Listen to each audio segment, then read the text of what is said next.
Hello, আসসালামু আলাইকুম guys. আশা করি সবাই ভালো আছেন। যাই হোক, এই ভিডিওটা দেখতেছেন আমাদের আছে ইটালি থেকে ফিয়ান্সের যাত্রা ছিল এটা।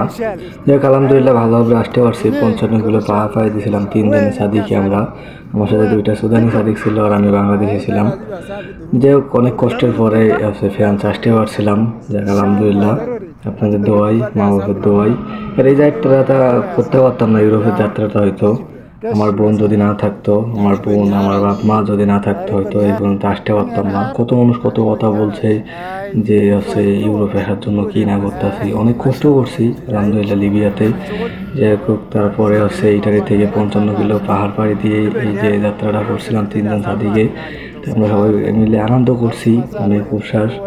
তো এইখানে আসার পরে যে ফ্রান্সে আসার পরে যে এতটা আনন্দ হয়েছিল এটা বলার মতন না। এই যে পাহাড় দেখতেছেন, এটা 3টা পাহাড় পাড়ি দিয়েছিলাম আমরা, 55 কিলো হয়েছিল।